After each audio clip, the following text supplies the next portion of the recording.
नमो भगवते वासुदेवाय। नमो भगवते वासुदेवाय। ओम नमो भगवते वासुदेवाय। ओम नमो भगवते वासुदेवाय।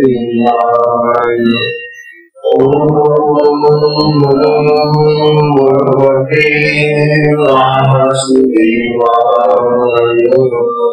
श्री सद्गुरुनाथ महाराज चिंतन श्री गुरुदेव परम श्री सद्गुरु संत ज्ञानेश्वर महाराज की जय। ओम नमो भगवते वासुदेवाय।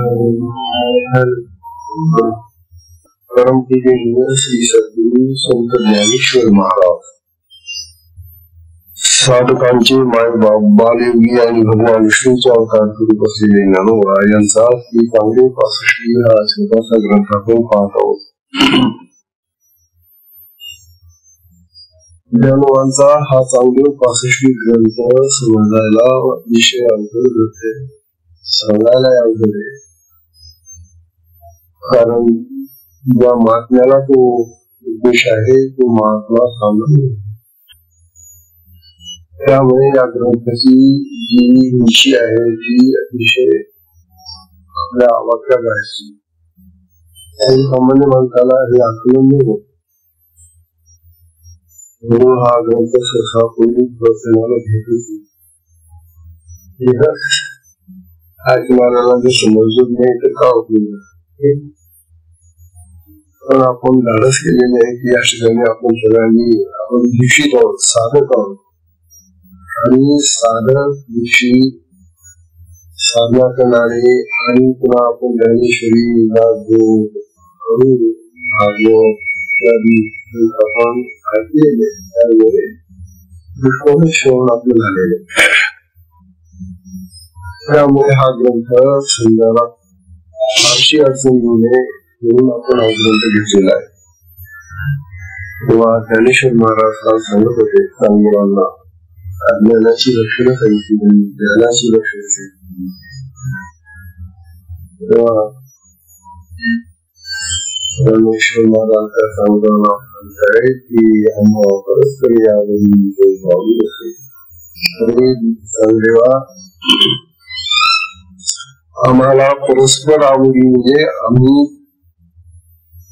मी आणि तू यांची आवड आहे, कारण ही आवड ही काही नुसती वरची देहाची आवड नाही, नावाची आवड नाहीये, ही आवड आत्म्याची आवड।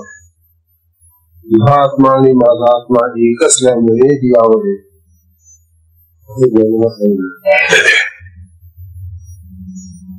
आज आपल्याला म्हणजे ही 43वी मूवी आहे।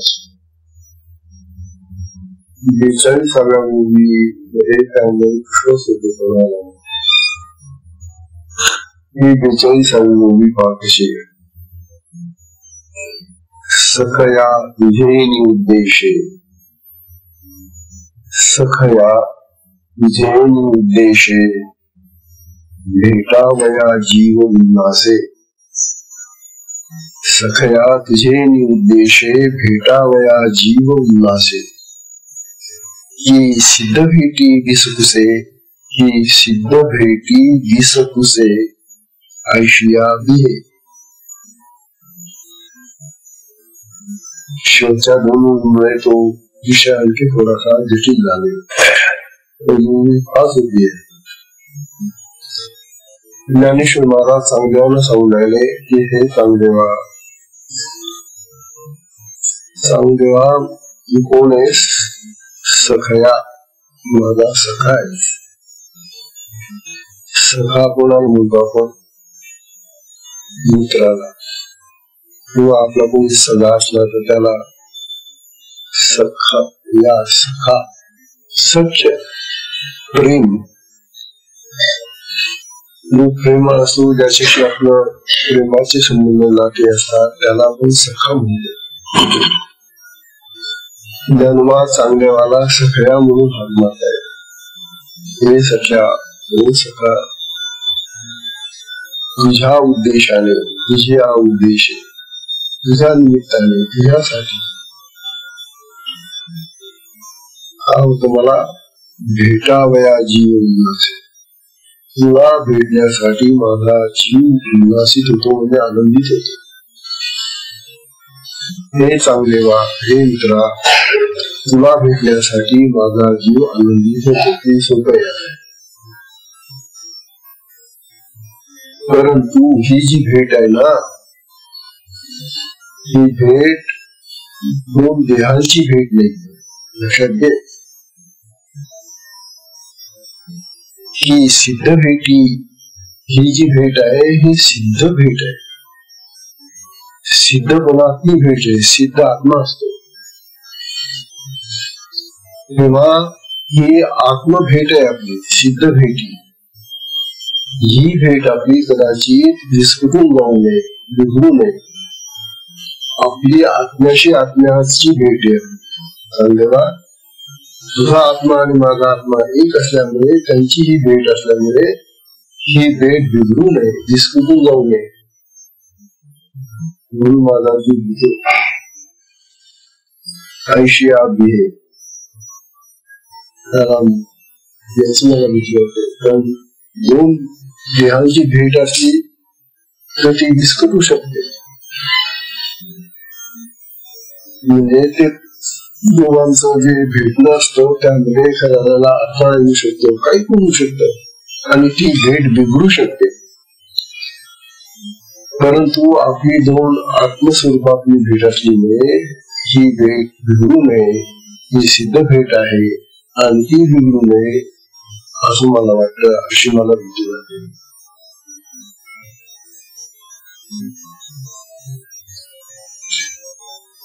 तुला भेटण्यासाठी माझा जीव उल्लसित झालाय, आनंदित झालाय. एक महत्वाचं वाक्य. आता चांगदेवाला भेटण्यासाठी ज्ञानोबांचा जीव किंवा ज्ञानोबा हे अतिशय आनंदित का होतात? वास्तविक त्यांनी पूर्वी चांगदेवाला कधीच काय लिहिले, त्या संबंध चांगला लिहिला. चांगदेवांचा आणि ज्ञानोबांचा कधी संबंध आला नाही. त्यामुळे या चांगदेवाला कधी बघण्याची संधी मिळाली असल्यामुळे आता प्रथम जरी आपण पाहत असलो तरी तुला पाहणं म्हणजे तुझ्या देहाला पाहणं नाही. मी जे तुला पाहतो आहे ते तुझ्या आत्म्याकडे पाहतो. माझा जो आत्मा आहे तो तुझा आत्मा आहे, तुझा आत्मा जो आहे तो माझा आत्मा आहे. तेव्हा ही आत्मभेट आहे, सिद्ध भेट आहे. बरं, त्यामुळे मला आनंद होतो. जर देहांची भेट असली, मित्रांची अशी साधी माणसांची भेट असली ना, तुम्हाला नसता आनंद झाला. ज्ञानोबांना तो आनंद होत नाही. ज्ञानोबांना आत्मस्थितीमधली भेट जी आहे ती आवडते आणि म्हणून आनंद होतो. ही गोष्ट लक्षात. सर्वसामान्य माणसांना भेट म्हटली की दोन माणसं एकत्र भेटतात आणि मग ती प्रेमी लोकांची, चांगल्या लोकांची, आवडीच्या लोकांची भेट असली की मग आनंद होतो. हे स्वाभाविक आहे. परंतु जेव्हा दोन माणसं किंवा दोन व्यक्ती, दोन एका देह यांची भेट होताना किती जरी आनंद झाला तरी तो आनंद सतत टिकत नाही. हे आता प्रत्येकाला आपल्या अनुभवावरून होत. आपला किती जरी जीवलग मित्र असला किंवा किती आवडता मनुष्य किंवा आवडता असला, प्रेम असला आणि त्याची भेट आपण घेतल्यानंतर ती भेट, त्यावेळेचा जो आनंद आहे तो आनंद नेहमी राहत नाही. का राहत नाही आनंद? कारण एका देहाने दुसऱ्या देहाला किती वेळ पाहत बसायचं. त्या पाहण्यामध्ये कोणता नवीन भाग असतो. समजा एक मित्र आला प्रेमाने भूतापूर्वी आपल्याला आपण भेटत होतो त्यावेळेला ना, आता तो बऱ्याच दिवसांनी आला भेटला. आता तो भेटल्यानंतर आपल्याला सुरुवातीला आनंद झाला, परंतु ही जी दोन मित्रांची भेट आहे या भेटीमध्ये हे जे प्रेम आहे ते सतत सारखं राहत नाही, हे कमी जास्त होत. आपण म्हणतो की अति परिचयात अवज्ञा, जास्त परिचय झाला की अवज्ञा होते, अपमान होतो. सारखं सारखं समजा आपण त्या मित्राला भेटत राहिलो तर पुढे पुढे काय गुळगुळीत होऊन जात ते सच्च प्रेम. आणि मग त्या प्रेमाचा जो आनंद यायला पाहिजे किंवा जो उल्लसितपणा यायला पाहिजे तो उल्हास राहतो असं पण आत्मस्वरूपामध्ये तसं नाही. आत्मा सदैव नवीन असतो, नाविन्य आहे, त्याच्यामध्ये नवता आहे. आत्म्याला बघताना नवीन नवीन नवीन नवीनच वाटतो आपल्याला. आत्मा पाहताना कंटाळा येत नाही. कंटाळा जर आला नाही तर मग हे सगळ्या तुला पाहून मला आनंद होतो असं जे ज्ञानोबा म्हणताय ते आत्म्याला पाहून आनंद होतोय असं ज्ञानोबा सांगताय. लक्षात घ्या.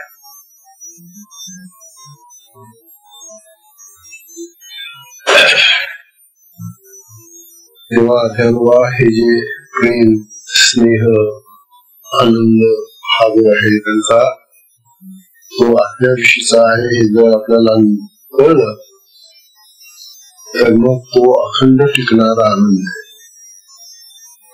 आत्मानंद, आत्म्यासंबंधीचं प्रेम हे अखंड टिकणार आहे असं ज्ञानोबा सांगताय. स्वरूपी पाहता बिंदी बिंब, स्वरूप म्हणजे आत्मस्वरूप. आत्मस्वरूपामध्ये ते जे बिंब आहे, बिंब बिंदी बिंब ते पाहत असताना मोठे मेघश्याम दाटे विधी म्हणून तो मेघश्याम भगवान श्रीकृष्ण त्या अर्जुनाला पुन्हा पुन्हा पाहत असताना आनंद होत होता. आता अर्जुन तर सामान्य असा भेटलो होता, भगवान तर परमात्मा होते खरं, परंतु ही जी भेट होती एका भक्ताची भगवंताशी भेट होती. आणि भक्ताची भगवंताशी भेट होणं सुद्धा तशीच ती आनंदजनक असे काम शिकणारे श्रीकृष्ण. आपण पाहतो ना देवाला किती वेळा आपण गेलो त्या मंदिरामध्ये तरी आपण कंटाळत नाही, पुन्हा पुन्हा जावंसं वाटतं, पुन्हा पुन्हा भेटावंसं वाटतं देवाला. आणि इथं तर ज्ञानोबा म्हणतात की तुझ्या आपल्याशी माझी भेट म्हणजे भगवंताशीच भेट असा हा भेटीचा विलक्षण प्रकार असल्यामुळे माझ्या अंतःकरणामध्ये सतत आनंद निर्माण होतो.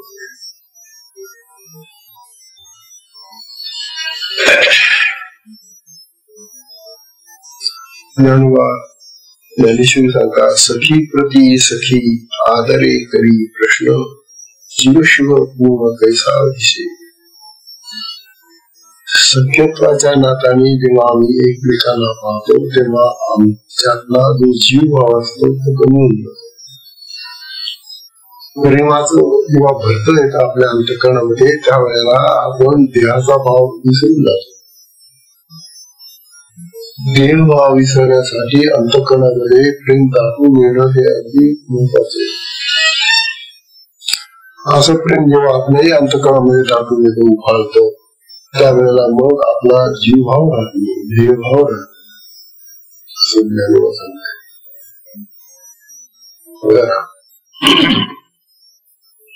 म्हणून ज्ञानोबा सर्वांना सख्य भावाने पाहताय, सगळ्या म्हणतात त्याला. आणि इथं तर आत्म्याला आत्मा भेटतोय. ज्ञानोबा सांगणारे अनुभव खुलून गेले सागरी.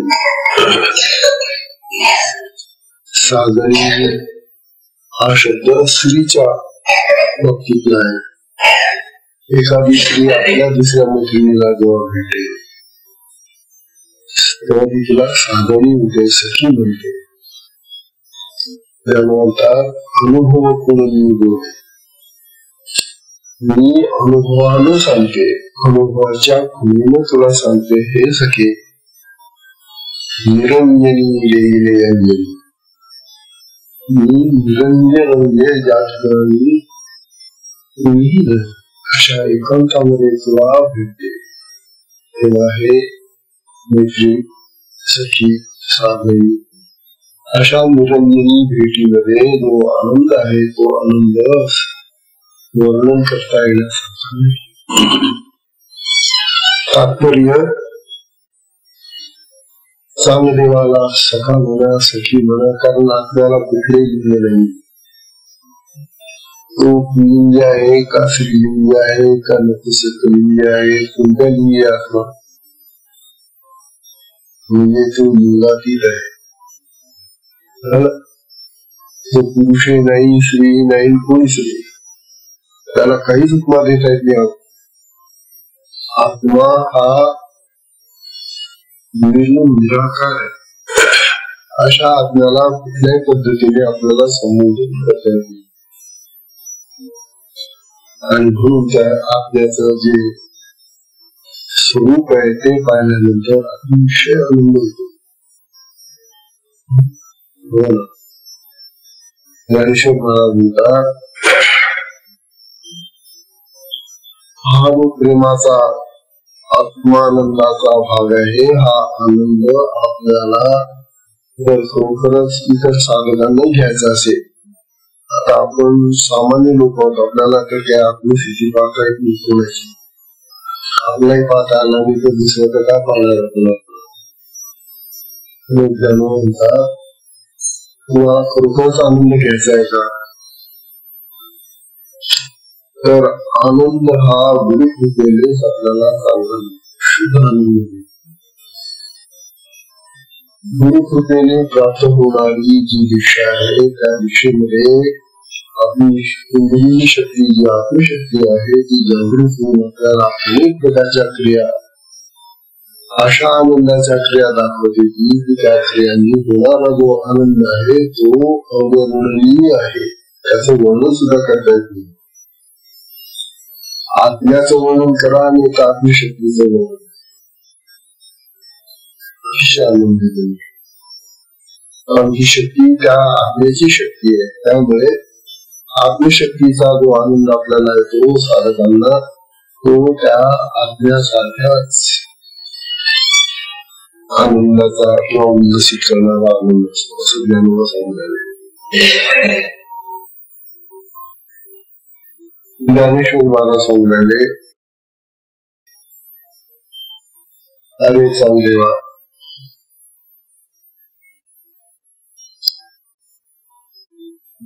मला तुला पाहिल्यानंतर मला माझा आत्मानंद आठवतो. आत्मानंद आठवल्यानंतर मी जे बोलतो मग ते माझं अनुभवामध्येच असते. माझ्या अनुभवाचं अमृत मी तुला सांगतो. अमृतानुभव असतो तेव्हा अमृताचा अनुभव असतो तेव्हा तत्त्वमसी हाच उद्देश ज्ञानेश्वर महाराज याही ठिकाणी चांगदेवाला करून राहिलेले. तेव्हा तुला भेटण्यासाठी हे सख्या मला आनंद होतो. याचा अर्थ तू आत्मा आहेस, तू शिव आहेस, तू परमेश्वर आहेस, तू परमात्मा आहेस, तू ब्रह्म आहेस आणि मी ब्रह्म आहे. तेव्हा असं ब्रह्माचं हे स्वरूप आहे ते पाहिल्यानंतर आनंद स्वाभाविक आहे. तेव्हा चांगदेवाचं जे मूळ स्वरूप आहे ते आत्मस्वरूप आहे. हात दिसणारा मोठा चांगदेव शरीराने, आकाराने, वर्णाने, नामाने वेगळा असला तरी त्याचं जे आत्मस्वरूप आहे ते ज्ञानोबांच्या आत्मस्वरूपासारखंच आहे. त्याच्यामध्ये भिन्नता नाही. मग अशा स्थितीमध्ये हा जो संवाद आपला होणार आहे तो संवाद कसा असेल? ज्ञानेश्वर महाराज सांगतात, सखया तुझे उद्देश, ज्या उद्देशाने भेटावया जीव उल्हास, माझा जीव उल्लसित होतो, आनंदित होतो. तुझा आत्मा पाहिल्यानंतर मला खूप आनंद होतो.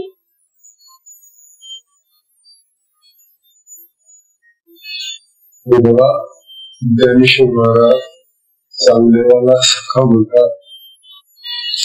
असं सखा म्हणणं का चांगदेवाला हे आज्ञाच्या दृष्टीने म्हणून, पण गीतेमध्ये, भगवद्गीतेमध्ये हा अर्जुन जोपर्यंत त्या भगवंतांनी त्याला विश्वरूप दर्शन दाखवले नव्हतं,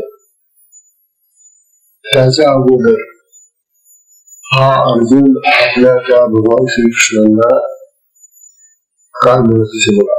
भगवद्गीतेमध्ये श्लोक आलेला आहे, सखेती मत्वा प्रथमं यदुत्तम.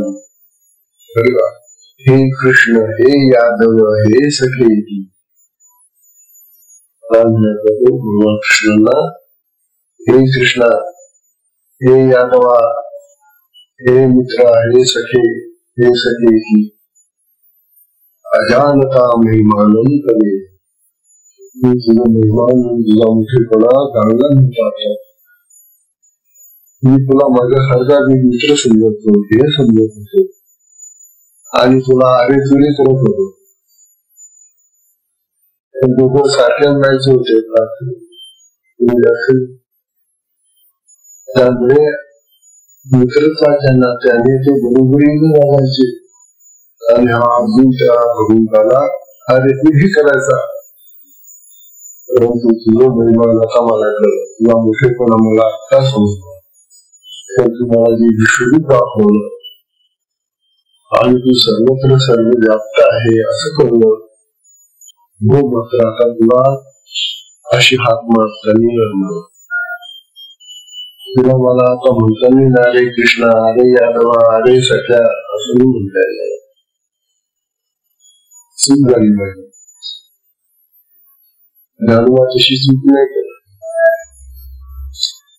ज्ञानोबा चांगदेवाला प्रथम पासूनच पाहून राहिले आणि तो त्याच्या आज्ञेकडे पाहत आहे. चांगदेव नावाचा जो कोणी आहे पुरुष त्याच्याकडे पाहणे. ज्ञानोबाचं जे पाहणे आहे ते आत्मिक दृष्टीने पाहणे. अर्जुन जो पाहत होता तो कृष्णांना एका साध्या व्यक्तीच्या स्वरूपात पाहत होता, नातेवाईक म्हणून समजून पाहत होता, मित्र म्हणून पाहत होता. त्यामुळे त्याची चूक झाली आणि मग त्याला प्रश्न ज्ञानोबांना असा पश्चाताप होण्याचं काही कारणच नाही, कारण ते आधीपासूनच चांगदेवाला आत्मदृष्टीने पाहून झाले. त्यामुळे ज्ञानोबांचं पाहणं हे अतिशय वरच्या घरी. त्यामुळे ज्ञानोबांना अतिशय आनंद होतो आणि हा जो आनंद आहे तो आत्मानंदच आहे. चांगदेवाला पाहताना ज्ञानोबांना होणारा आनंद हा आत्मानंदच आहे. आणि मग आत्मानंद जो असतो ना तो अखंड टिकलेला असतो. ते जे प्रेम आहे त्या प्रेमाचा जो आनंद आहे तो प्रेमाचा आनंद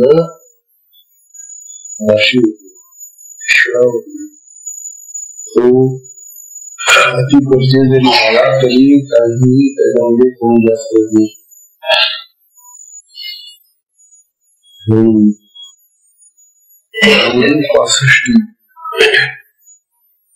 सगळ्या म्हणताना ज्ञानोबा त्याच्या आपल्याला बहुत सगळ्या म्हणतो. तेव्हा आता तुला मी सखा म्हटल्यानंतर मी माझा सखा की मी तुझा सखा, जेव्हा आपल्याचा प्रश्न येतो तुझा आत्मा माझा आत्मा जर एकच असेल आत्मी दोन नाहीये, एकच आत्मा चांगल्यामध्ये आहे. सगळीकडे तो एकच आत्मा भरलेला आहे ना. एकदा सगळीकडे जर तो आत्मा भरलेलाच आहे तर तो आपल्यामध्ये पण आहे, सगळीकडे आहे ना. तो एकच आहे, तो एकच आहे. मग अशा एकाकार असलेल्या आत्म्यामध्ये भिन्नता नसल्यामुळे प्रेमामध्ये कुठल्याही प्रकारचा फरक पडत नाही. आत्मानंद तोच आहे. माझा मी जो आत्मानंद घेतो तो तुझ्याकडे पाहताना मला मिळतो. तुझा आत्मा माझा आत्मा एक आहे. माझ्या आत्म्यातून मला जो आनंद मिळतो तोच सांगदेवा तुझ्या आत्म्याकडे पाहत असताना, तुझ्या देहामधून पाहत असताना मला तोच आनंद मिळतो. हा भाव खरोखर टिकवणं विषय महत्वाचा आहे. एखाद्या माणसाला पाहिल्यानंतर आपण त्याच्या आत्म्याकडे आनंदित आहोत. आपण संसारामध्ये संसारी लोक आपल्याकडे न पाहताना त्या देहाकडे पाहून आणि देहाच्या वरच्या गोष्टी पाहून आपला आनंद वाढतो.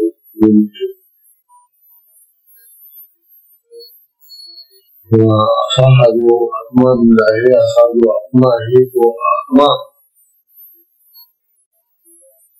ईश्वर महाराज होत आहे. याने आत्म्याचं वर्णन करता येत नाही, त्या आत्मानंदाचंही वर्णन करता येत नाही. परंतु ज्ञानोबासारखे महान संत व्यक्त करतात. ज्ञानोबांनी ज्ञानेश्वर उदय ओळी करली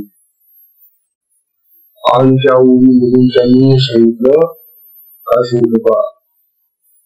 येणे कारणे मी बोलेन.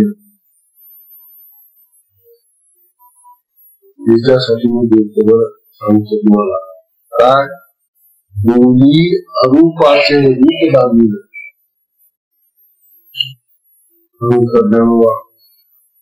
ते म्हणतात जो आत्मा अरूप आहे, तो रूप रहित आहे. आत्म्याला कुठेच रूप नाहीये. तो काळा गोरा लहान मोठा काहीच निघाला नाही. असा जो अरूप आत्मा आहे त्याचं रूप मी दाखवेल माझ्या बोलण्यात.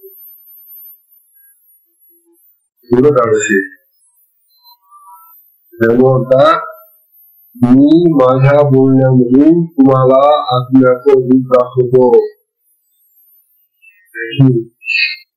दुसऱ्या जोरा त्यांनी पाहिल्याशिवाय सांगतात.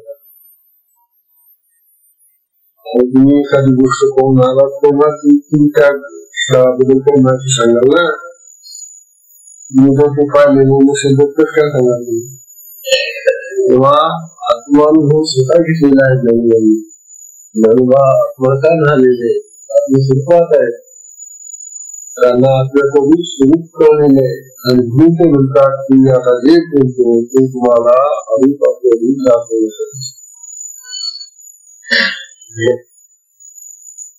येणे कारणे मी बोलेन अरूपाचे रूप दाविलं.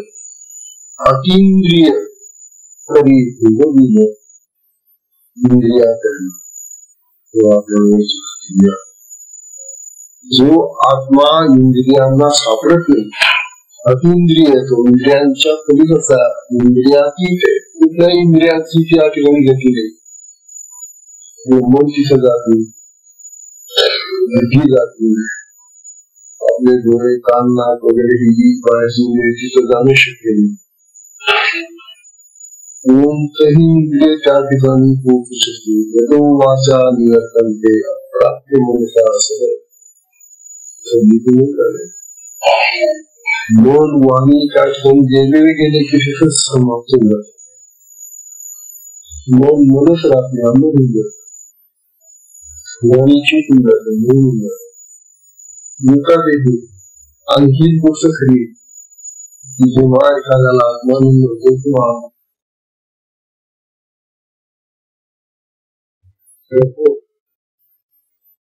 आता साधनेत बघा ना, आपण साधनेत बसला आणि ही शक्ती जागृत झाली, क्रिया सुरू झाली. सांगण्याची, बोलण्याची, एकमेकांशी बात करण्याची तेव्हा ज्ञानोबा म्हणतात की अतींद्रिया तो जो आत्मा आहे तो अतींद्रिय इंद्रियांचा अतीत आहे. त्याला मी तुमच्या इंद्रियांच्या द्वारे त्याचा भोग करवतो. तुम्हाला तुमच्या इंद्रियांच्या द्वारे त्याला पाहायला जे प्रतिज्ञा वचन आहे ज्ञानेश्वरीतलं हे प्रतिज्ञा वचन ज्ञानोबाचा अधिकार सांगतात. ज्ञानोबा कुठल्या अधिकारावरून हे बोलतात. पण किती लहान वय ते वयचं पाहतायचं. इतक्या लहान वयामध्ये ते आपल्याला त्या आत्म्याचं रूप दाखवू इच्छिता. जो अरूप आहे जो इंद्रियांच्या पलीकडचा आहे तो आत्मा त्याला तुमच्या इंद्रियात करून तो पाहिला जाईल दाखवेल भोगवला जाईल असं करतो. अतींद्रिय परी भोगविलं इंद्रिया करी.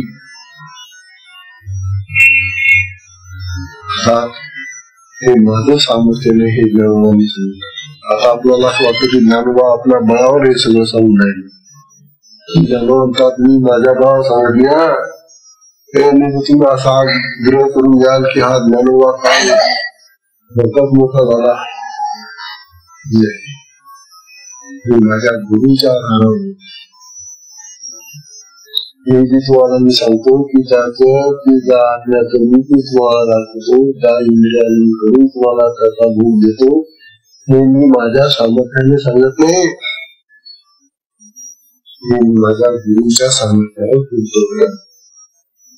म्हणजे गुरुची कृपा झाल्यानंतर काय घडतं हे ज्ञानोबांनी अनुभवलेलं असल्यामुळं ते म्हणतात की माझ्या गुरुच्या कृपेनं मी बोलतो आहे.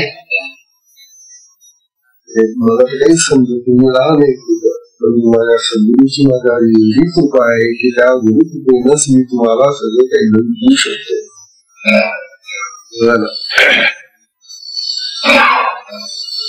तेव्हा जे दिसणार नाही, जे कळणार नाही, जे अनुभव येत नाही, जे अगम्य आहे, जे निर्गुण निराकार आहे, जे अव्यक्त आहे, असे जे आत्मतत्व आहे ते आत्मतत्व आपल्या भक्तांना ज्ञानोबा दाखवू इच्छितात आणि ते आपल्या सद्गुरूच्या कृपेनं दाखवू इच्छितात. तेव्हा आत्मज्ञानी माणसाला हा जो आत्मानंद होतो तो आत्मानंद आणि ते आत्मज्ञान हेही त्यांच्या सद्गुरूच्या कृपेनेच झालेलं असतं. हे गोष्ट लक्षात ठेवा. एखादा म्हणे की मी आत्मसिद्धी प्राप्त करेन माझ्या बळावर माझ्या साधनेने. आत्मप्राप्ती हा सद्गुरूचा प्रसाद आहे. सद्गुरू जेव्हा कृपा करतात त्याच वेळेला ही स्थिती प्राप्त होते. त्या चांगदेवाला सद्गुरू प्राप्त झालेले होते पण चांगदेवाने त्या सद्गुरूकडून हे नाही मागितलं मला आत्मा दाखवा. चांगदेवाने काय केलं, योग शास्त्रातलं जे अंतिम तत्व आहे ते मागितलं. त्यामुळे तो एक भाग त्याचा अपवाद होऊन गेला. वास्तविक त्याचे जे गुरु आहे बटेश्वर ते सुद्धा त्याला आत्मज्ञान देऊ शकले असते परंतु या चांगदेवाने त्या गोष्टीकडे लक्ष दिले नाही आणि त्यावेळेला कळलं नाही यांना काय मागावं काय घ्यावं कोणता बोध घ्यावा आपण. त्या चांगदेवाला न कळल्यामुळे तो केवळ योगी झाला, हठयोगी झाला, राजयोगी झाला. राजयोगी होण्यासाठी सद्गुरूंचीच कृपा लागते आणि सद्गुरूकडूनच ते मिळतं आपल्याला असे ज्ञानोबा सांगून राहिले. तेव्हा ज्ञानोबांना हा आत्मोपदेश करत असताना या चांगले 65 मधून ते 65 मधून उपदेश चाललेला आहे ज्ञानोबांचा, तो चांगलेवाला काही कळत नाही. का कळत नाही?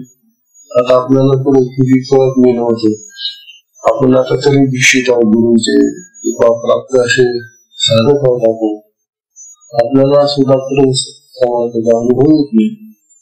तसा या चांगदेवालाही ही चांगली 65 किंवा हे पत्र जेव्हा गेलं तेव्हा त्याला ते काही कळेना. वाचत होते त्या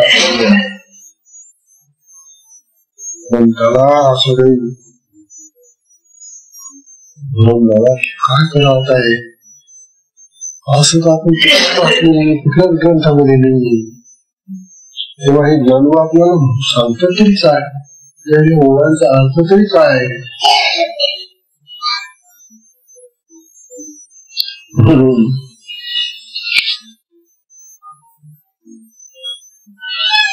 म्हणून मला ते पत्र घेतलं 65 महिन्यांचं, आणि हे समजून घेण्यासाठी पुन्हा ज्ञानोबांकडे त्याला जावं लागलं. त्यांनी पाठवलेलं पत्र दुसरं कोण सांगणार त्याचा अर्थ. म्हणून पुन्हा ते पत्र घेऊन हा चांगले पुन्हा ज्ञानोबांकडे जातो. बोला जेव्हा तो पत्र घेऊन गेला, आता ते पत्र कोणाकडे पाठवलं नाही का. पहिलं त्यांनी जे पत्र पाठवलं होतं कोरा कागद, तो आपल्या एका शिष्याबरोबर पाठवलेला होता. कोरा कागद पाठवलेला, काय लिहावं, चिरंजीव लिहावं, तर आज म्हणजे राजेश्री लिहावं, काय लिहावं. पण हा ज्ञानोबा तरी अजून मुलगा आहे आणि तो 1400 वर्षाचा, तेव्हा त्याला चिरंजीव लिहिलं तर तो आपल्यापेक्षा जास्त सिद्ध भिंत चालवतो. मला तर ते काही त्याला चिरंजीव लिहिलं तरी आपल्याला राजेश्री लिहायचं तो आपल्या क्षमता नाही. काय करावं आता, म्हणून ते पत्र पाठवलं आणि ते दुसऱ्याकडून पाठवलं होतं. आता मात्र हा जेव्हा हे पत्र उत्तर आलं त्याचं त्या कोऱ्या पत्राचं 65 आता हे पत्र कोणाकडून समजून घ्यायचं. आणि खरोखरच त्या पत्राला जर त्यांनी कोणाकडे गेलंही असता कधी भाऊ मारायचा असं समजावं, ज्याच्याकडून ते पत्र आलंय त्याच्याच कडे जाणं बरोबर आहे, आणि तेच आपल्याला बरोबर सांगतील याचा काही या पत्राच्या उत्तराला. ज्ञानेश्वर महाराज जेव्हा तो पत्र घेऊन येतो तेव्हा ते पत्र हातात घेतात. काय झालं, हे पत्र तुम्हाला दिलं होतं, मला कशाला देत तुम्ही परत. तुला सुंदर प्रसंग आता हा, हो महाराज हे कसलं पत्र पाठवलं तुम्ही मला, काय झालं मग, काय चुकलं का आमचं. अहो महाराज तुमचं काय चुकणार नाही, आमचं चुकलं. काय चुकलं, अहो आम्हाला काही समजतच नाही, असं काय वेडेपणा करता तुम्ही. एवढे मोठे योगी, एवढे मोठे पंडित, शास्त्र वाचलेली होते, एवढा तुझा अभ्यास, इतक्या वर्षाचा आयुष्य, एवढा मोठा अनुभव, तुम्हाला पत्र समजत नाही. महाराज मी शरण आलोय तुम्हाला, हात जोडतो, कृपा करा म्हणजे तुम्हाला हे पत्र काय समजत नाही. मग तिथं त्यावेळेला निवृत्तनाथ महाराज बसलेले होते, सोपानदेव बसलेले होते, मुक्ता बसलेली होती, सर्व बसले होते भावंड. तेव्हा देवराव म्हणाले, हे माझे गुरुदेव आहे निवृत्तनाथ महाराज, त्या नदी लोक आहे. आता त्यांच्या समोर मी तुला कसं काय अर्थ समजू. तेव्हा ते माझ्या गुरुंना दाखव, ते तुला सांगतील तो अर्थ. ते पत्र मी त्याला घेऊन दिलं, मी तुला केलं.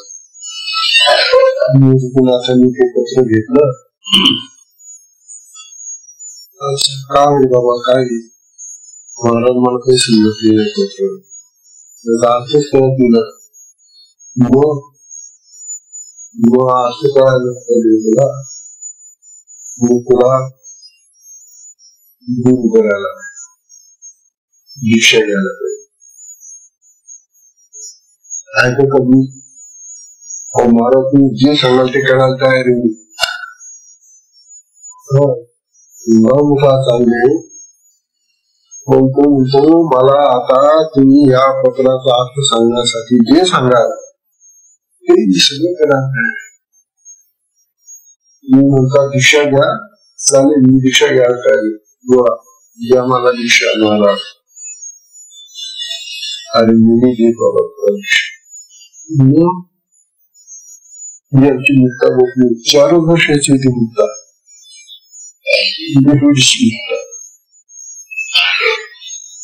मुक्ता तुला दीक्षा दिली.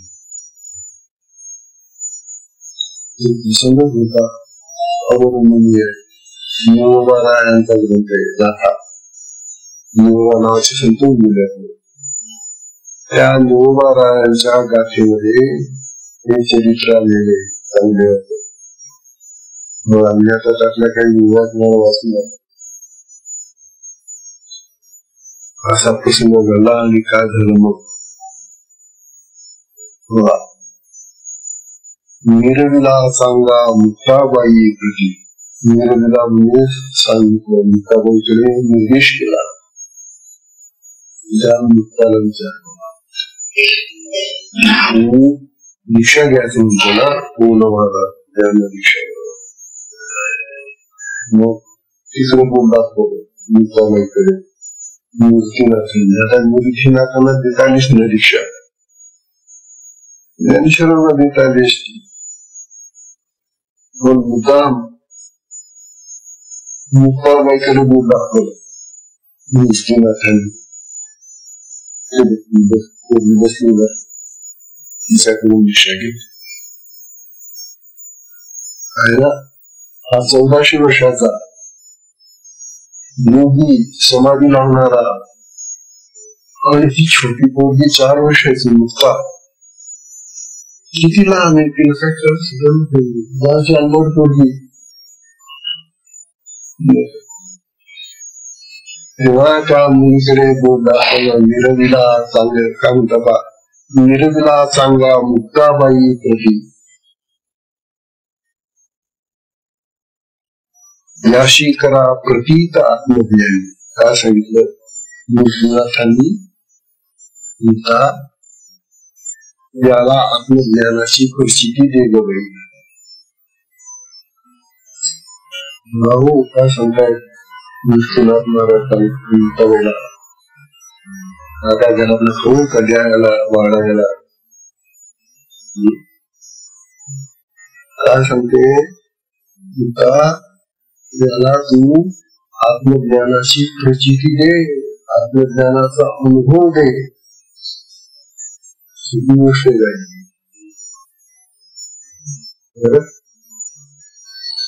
काय झालं? सांग देवे चरणी ध्यासीला मस्त. देवा सांग विचारायला असलं. आता मूर्तीनाथ महाराज सांगताय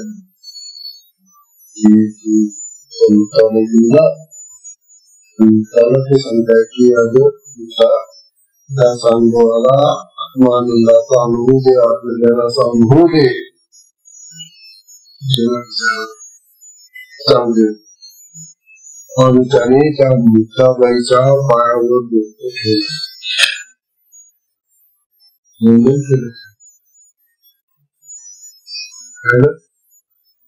इथं त्याचा सगळा भाव घेऊन गेला, हमपणा गेला, त्याचा अहंकार गेला, त्याचा गर्व गेला, त्याचा पाठा गेला, त्याचा मीपणा गेला. हे असं झाल्याशिवाय आपल्याला आत्मज्ञान होत नाही हे सांगायचं तात्पर्य. आपण आपलं बांधून ठेवतो आणि त्याने गुरु नमस्कार करतो.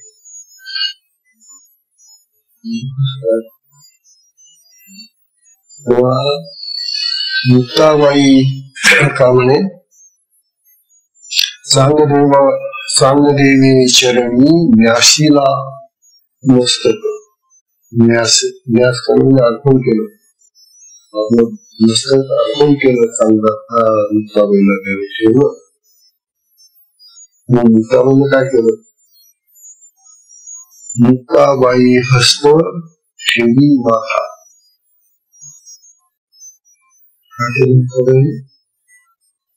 त्याच्या डोक्यावर हात ठेवला, त्याच्या माथ्यावर हात ठेवला मुक्ताबाईने.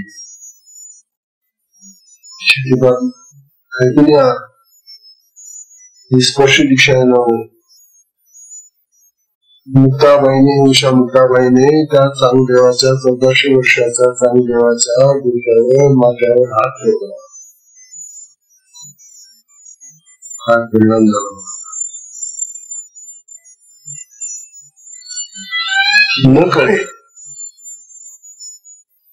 न कळे ब्रह्मादिका सद्गुरूंची हतवती. अरे ब्रह्मादी देवांना सुद्धा ह्या सद्गुरूंची हतवती म्हणजे हे जे करणं आहे हे कळत नाही. ब्रह्मदेव वगैरे एवढा मोठा आहे पण त्याला सुद्धा हे कळणार नाही हे ज्ञान की असा हा माथ्यावर राग ठेवला असताना काय घडतं हे ब्रह्मादी देवांना सुद्धा जिथं कळत नाही. तेव्हा न कळे ब्रह्मादिका सद्गुरूंची हतवती. सद्गुरूंची ही हतवती म्हणजे ही किंवा केला उठा उठी जे बोलले त्याला आत्मबोध बीजबोध म्हणजे आत्मबोध. उठा उठी म्हणजे उठल्याबरोबर त्याला आत्मबोध व्हायला लागला. मुक्ताबाईचा हात त्याच्या डोक्यावर ठेवल्याबरोबर त्याच्या अंतःकरणामध्ये आत्मबोध सुरू झाला. आत्मबोध यायला लागला.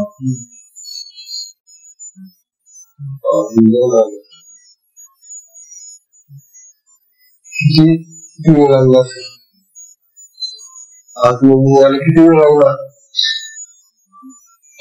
काही वर्षांचा काळ आहे का? काही महिन्यांचा? काही दिवसांचा? काही तासांचा तरी आहे का?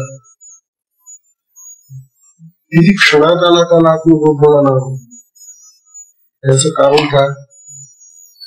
याचं कारण असं आहे की तो आधीच अंतःकरणाने शुद्ध होता. तो समाधीपर्यंत गेलेला नाही. श्वासाने समाधी लावायचा म्हणजे त्याच्या चित्ताची पुरी शुद्धता झालेली होती. अंतःकरण अतिशय शुद्ध होतं चांगदेवाचं. इतक्या शुद्ध अंतःकरणाचा साधकाला शिष्याला हा हस्तप्रभा ही कृपा ही स्पर्श दीक्षा झाल्याबरोबर त्याला आत्मबोध व्हायला. आम्हाला काय होत नाही? आम्हालाही आत्मज्ञान काय येत नाही? हे अंतःकरण भरलेले शुद्ध.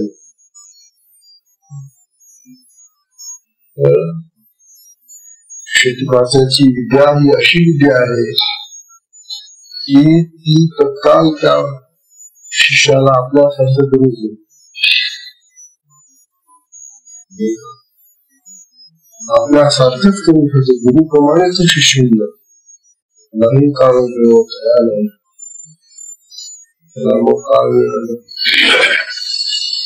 पण पाहिजे मात्र त्या अधिकारात आणि आता अधिकारी शिष्य चांगदेवाचा जन्मालेला असताना मुक्ताबाईने त्याला आत्मबोध ताबडतोब करून दिला.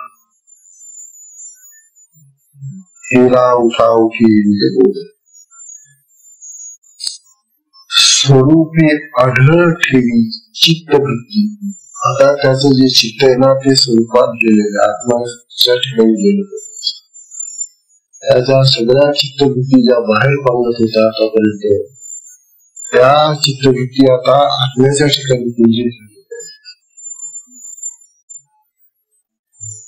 स्वरूपी आढळ ठेवी चित्तवृत्ती इंद्रिया विश्रांती देणे देणे सुखे आणि चित्तवृत्ती जेव्हा त्या आत्म्यामध्ये विलीन होऊन जाते मग ही सगळी इंद्रिया आपोआप थंड होऊन जातात, सुखी होतात.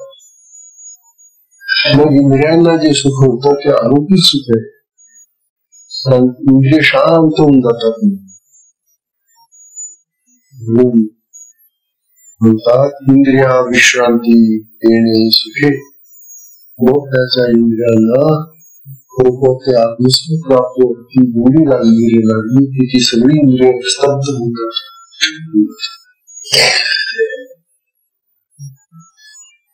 मग म्हणतात न लाभीची मुद्रा कष्ट नाही. मग आता ध्यान मुद्रा वगैरे लावण्याची काही गरज राहिली. पण तो भागवून होता मुद्रा लावायचा. अनेक प्रकारच्या मुद्रा आहेत. आता मुद्रा लावण्याचे कष्ट गेले. आतापर्यंत तो अनेक प्रकारचा मुद्रा लावायचा, बंध लावायचा, मुद्रा लावायचा. आता ते राहिले नाही. थोडा आपली शक्तिपात दिशा तिची नीच दर्जाची आहे. ही ज्या ब्रह्ममुद्रेने त्यांची कुंडली जागृत करायला लागते खूप वर्षांनी. तिथं केवळ गुरुच्या स्पर्शाने वाक्याने संकल्पाने शक्ती जागृत होऊन त्याला हे प्राप्त होईल. म्हणून म्हणतात न लाभीची मुद्रा कष्ट नाही.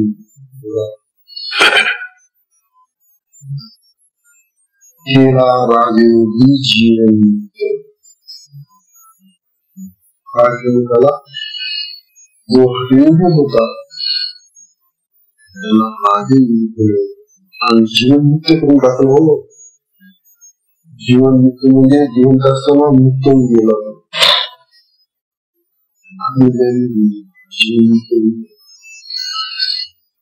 त्याला गुरुच्या कृपेने त्यात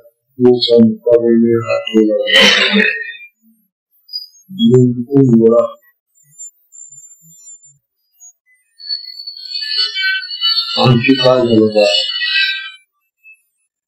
आता एवढं ज्ञान त्याला प्राप्त झाल्यानंतर मग याचा अनुभव अर्थ कळलं का त्याला हकीत आलेला आहे. बघा ना, निवविला सर्वांगी 65चा त्याच्या सर्व अंगाला आता त्या 65 अंगांचा अर्थ चिटकला नाही. त्याला अंगाचं सगळं त्याचा अर्थ असा की तो आत्मज्ञानी झाल्यामुळे आत्मज्ञानाची भाषा त्याला कळायला गेली. ही ज्ञानाची जी भाषा आहे ती आत्मज्ञानाची भाषा आहे. आत्मज्ञानाची भाषा त्याला आता कळायला नाही. पण तो आत्मज्ञानी झाला आहे. त्याला निरभव आत्मबोध झालेला आहे. मग चांगले 65च्या ओव्यांचा अर्थ आपोआप त्याला समजायला आपोआप काही कोणी शिकवणे का त्याला.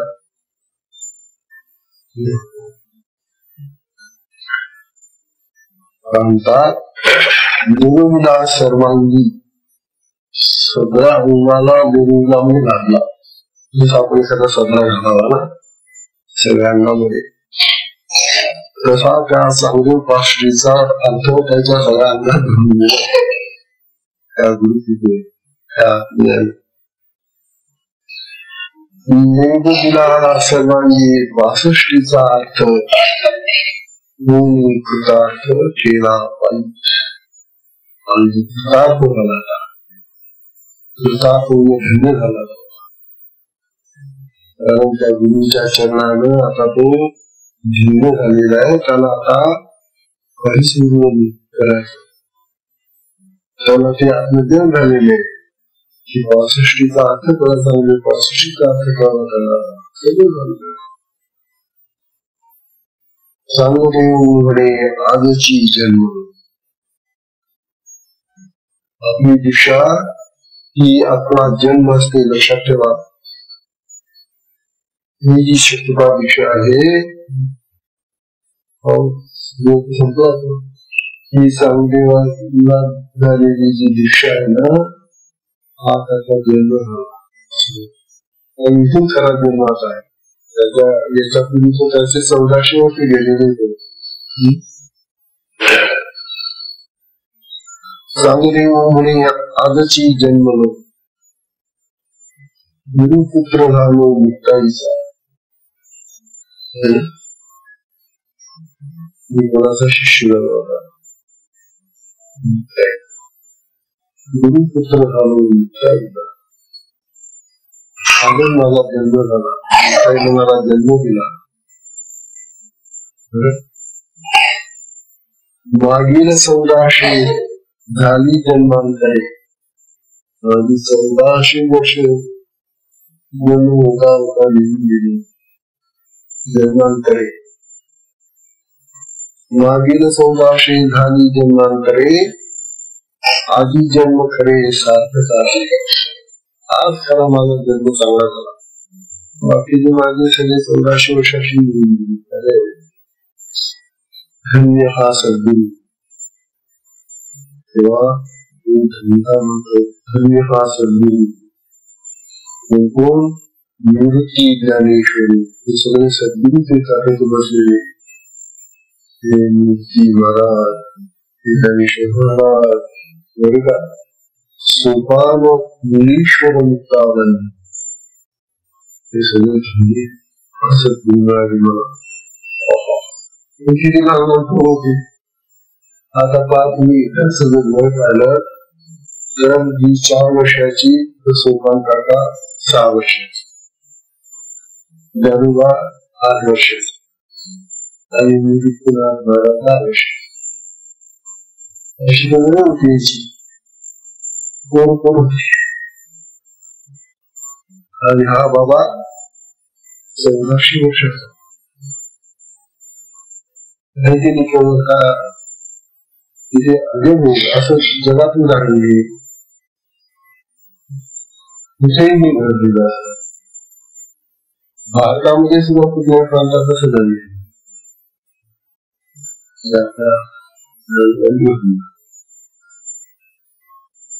मलाच लागेल. म्हणून हा चांगला दृष्टीग्रंथ किती मुक्त आहे. आणि याच्यामध्ये हा विषय आलेला होता. ज्ञानोबा मार्गाचे गुरु होते.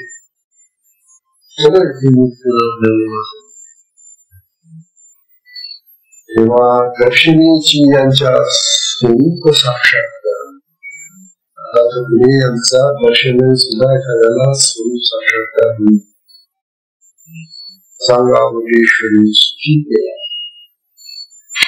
हा मुकेश्वर सांगा आता सुखी झाला. हे जे सुख आहे आत्मसुख आहे.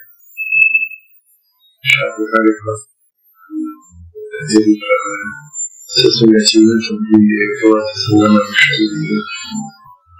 सुंदर आहे. आता हे आपल्या प्रारंभाने ऐकायला पाहिजे. आपली दीक्षा किती महत्वाची आहे. शक्तिपात दीक्षा का मोलाची आहे, का तोलाची आहे, का करू शकते ही दीक्षा, हे या उदाहरणावरून सिद्ध झालेलं. हरिओम.